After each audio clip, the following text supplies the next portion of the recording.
قابل احترام طلبہ اعزام، زندگی میں یہ پہلا موقع ایسا آیا ہے کہ تعلیم و تعلم کے وقت ہم ایک دوسرے کے روبرو نہیں ہیں۔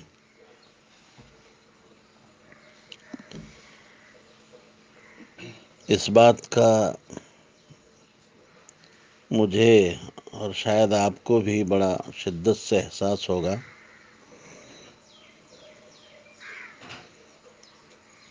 آج میری آنکھیں ہی نہیں بلکہ دل اس بات پر رو رہا ہے کہ ہمارے اور آپ کے درمیان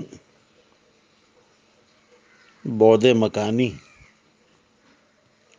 اور میلوں کا فاصلہ ہے۔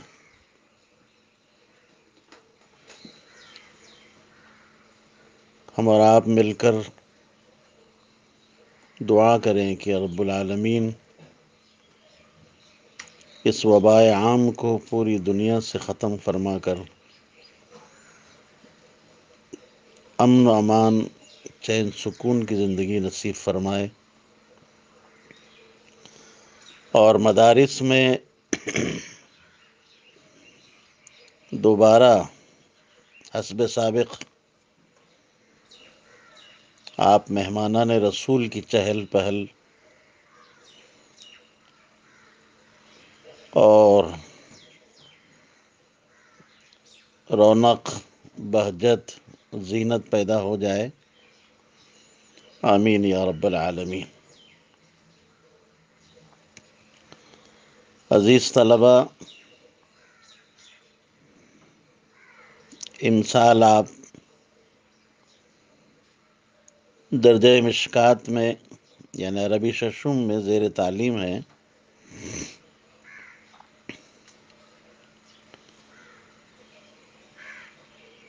اور انشاءاللہ العزیز آپ مشکات المصابیح جیسی اہم کتاب پڑھنے جا رہے ہیں۔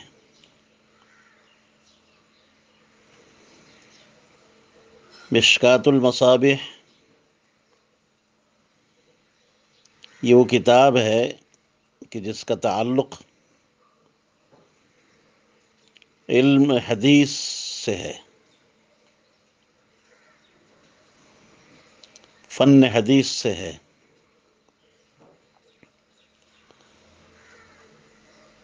اور کسی بھی علم و فن کے شروع کرنے سے پہلے اس فن کے چند اصول اور مبادی کا جاننا از حد ضروری ہوتا ہے، تاکہ متعلم کو اس فن کی تحصیل میں تسہیل ہو، آسانی ہو، اور استفادہ آسان ہو جائے۔ اسی طریقے سے اس فن اور علم میں بصیرت پیدا ہو، اور علی وجہ البصیرہ اس علم و فن کو شروع کیا جائے۔ محدثین اور علماء حدیث نے علم حدیث کے بھی چند مبادی ذکر کیے ہیں، ان میں سے بالخصوص علم حدیث کی تعریف، موضوع اور غرض غایت کا جاننا ضروری ہے۔ تو یاد رکھیے، جس علم کو ہم شروع کرنے جا رہے ہیں اس کا نام ہے علم حدیث۔ اس لیے سب سے پہلے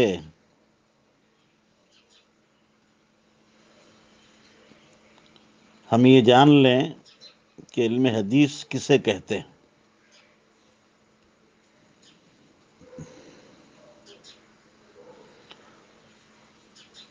علم حدیث کی تعریف یوں کی گئی ہے: علم یعرف به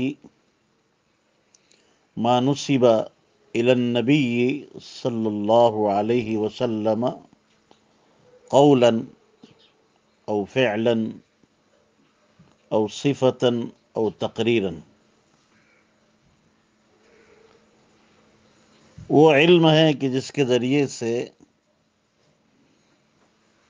ان باتوں کو جانا جائے جن کی نسبت حضور کائنات صلی اللہ علیہ وسلم کی طرف کی گئی ہے، چاہے وہ قول کے اعتبار سے ہو، فعل کے اعتبار سے ہو، صفت اور حال کے اعتبار سے ہو، یا تقریر کے اعتبار سے ہو۔ قولاً یعنی حضور علیہ السلام کے ارشادات مبارکہ، فعلاً یعنی نبی کریم صلی اللہ علیہ وسلم کے افعال، جو آپ نے کسی کام کو کر کے بتایا ہو، انجام دیا ہو، اور صفت اور حال سے مراد آپ صلی اللہ علیہ وسلم کے ظاہری اور باطنی اوصاف۔ حضور علیہ السلام کے احوال، مثلاً کہ آپ نہ بہت دراز قد تھے اور نہ ہی بہت پستہ قد، بلکہ آپ میانہ قد رکھتے تھے۔ اسی طرح آپ صلی اللہ علیہ وسلم کے اخلاق کے بارے میں کہ آپ بڑے حلیم الطبع، رحیم المزاج تھے، نیز آپ کے مزاج میں سخاوت تھی۔ تقریر سے مراد ایسا قول یا عمل جو حضور علیہ السلام کے روبرو کیا گیا ہو، کسی نے کیا ہو، یا آپ تک کسی کے متعلق کوئی بات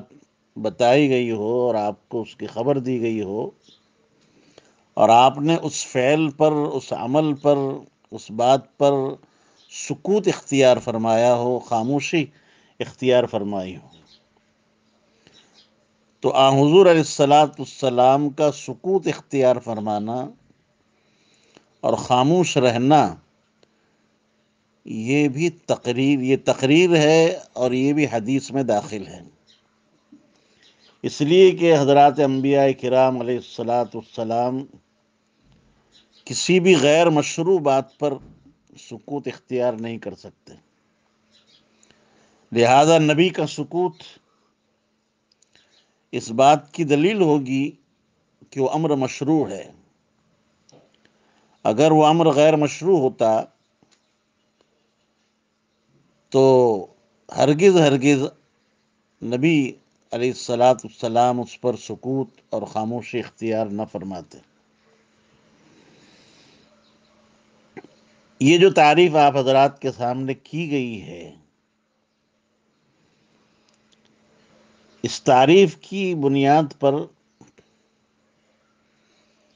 ان میں صرف احادیث مرفوعہ داخل ہوں گی، اور اس فن حدیث میں احادیث مرفوعہ ہی داخل ہوں گی جس کی نسبت کسی صحابی کی طرف ہو جس کو اصطلاح علم حدیث میں موقوف کہا جاتا ہے، اسی طرح جس کی نسبت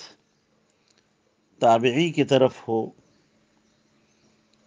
جس کو اصطلاح میں موقوف مقطوع کہا جاتا ہے، تو موقوف اور مقطوع یہ دونوں اس سے خارج ہو جائیں گے، اور ان پر حقیقت کے طور پر حدیث کا اطلاق نہ ہوگا۔ مگر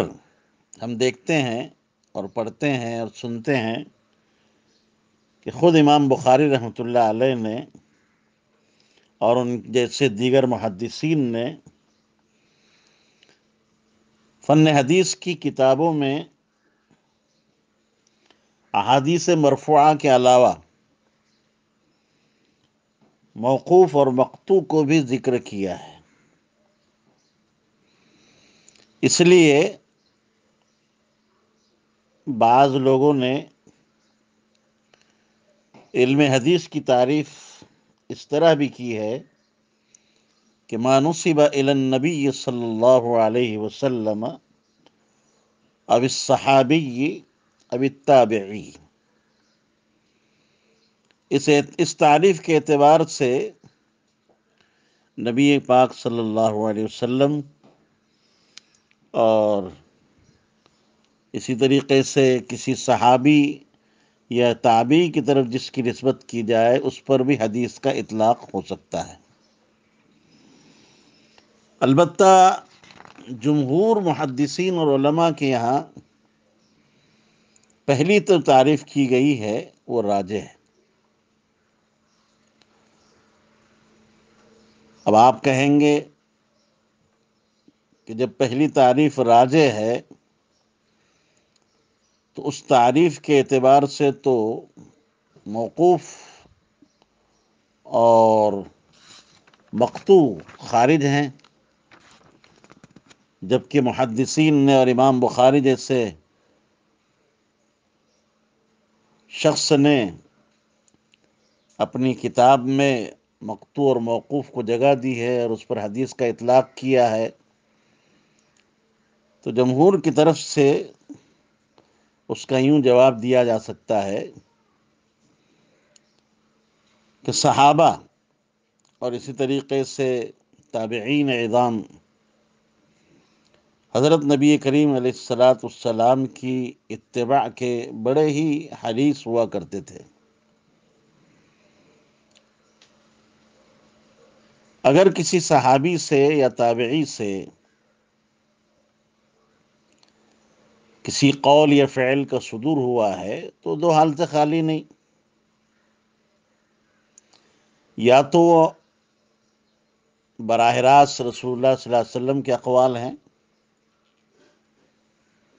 یا پھر آپ صلی اللہ علیہ وسلم کے اقوال و افعال کی تفسیر و تشریح ہے۔ یہی وجہ ہے کہ محدثین اعظام نے اپنی کتابوں میں طبعاً اور ضمناً اس کا ذکر کیا ہے۔ ہاں، اگر صحابی کا قول یا فعل غیر مدرک بالقیاس ہو اور وہ صحابی ایسے ہوں کہ جو اسرائیلی روایات کو بیان نہ کرتے ہوں، تو ایسے صحابی کا قول حدیث مرفوع ہی کے حکم میں ہے۔ آپ سے ضرور اس صحابی نے سنا ہوگا، اسی لیے وہ بیان کر رہے ہیں اور اس فعل کو انجام دے رہے ہیں، ورنہ یہ کیسے ہو سکتا ہے کہ جو بات انہوں نے نبی سے نہ سنی ہو یا جس فعل کو انہوں نے نبی کو کرتے ہوئے نہ دیکھا ہو، وہ صحابی اسے بیان کرے یا اسے انجام دے۔ بہرحال یہ دو تعریفیں آپ حضرات کے سامنے کی گئی ہیں، ان دونوں میں سے پہلی تعریف راجح ہے اور قوی ہے۔ میں دوبارہ وہ الفاظ دہراتا ہوں، وعلم يعرف به احوال ما نصب الى النبي صلی اللہ علیہ وسلم قولا وفعلا او تقریرا او صفتا۔ علم حدیث وہ علم ہے جس کے ذریعے ان چیزوں کے احوال معلوم ہوتے ہیں جن کی جناب رسول اللہ صلی اللہ علیہ وسلم کی طرف نسبت کی گئی ہو، بطور قول کے یا فعل کے یا تقریر کے یا صفت کے۔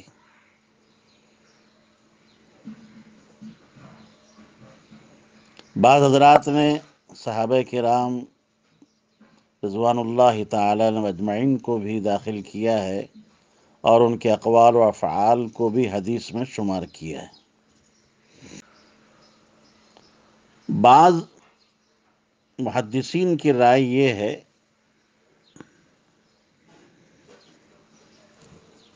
کہ تقاریرہ کا مفہوم افعالہ سے ادا ہو جا رہا ہے، اس لیے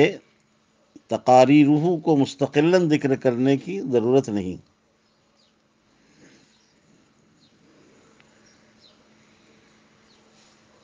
اسی طریقے سے تعریف میں احوالہ صلی اللہ علیہ وسلم،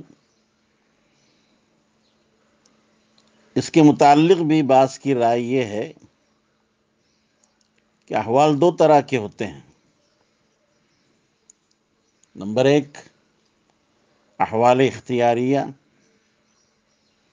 نمبر دو، احوال غیر اختیاریہ۔ اگر احوال اختیاری ہیں تو ظاہر سی بات ہے کہ وہ افعال میں داخل ہیں، اور اگر غیر اختیاری احوال ہیں جیسے نبی پاک صلی اللہ علیہ وسلم کا حلیہ مبارکہ، آپ کی رفتار، گفتار، آپ کی نشست و برخاست، آپ کا سونا بیدار ہونا، بیماری، صحت اور دیگر عوارض بشریہ، یہ سب غیر اختیاری احوال ہیں اور ان سے کوئی حکم شرعی متعلق نہیں ہوا کرتا۔ اسی وجہ سے اصولیین نے ان کو حدیث کی تعریف سے خارج قرار دیا۔ شیخ التفسیر حضرت مولانا محمد ادریس صاحب کاندلوی نے فرمایا کہ علم حدیث کی تعریف میں محدثین اور اصولیین کا یہ نزع لفظی اور عباراتی ہے، حقیقی نہیں ہے۔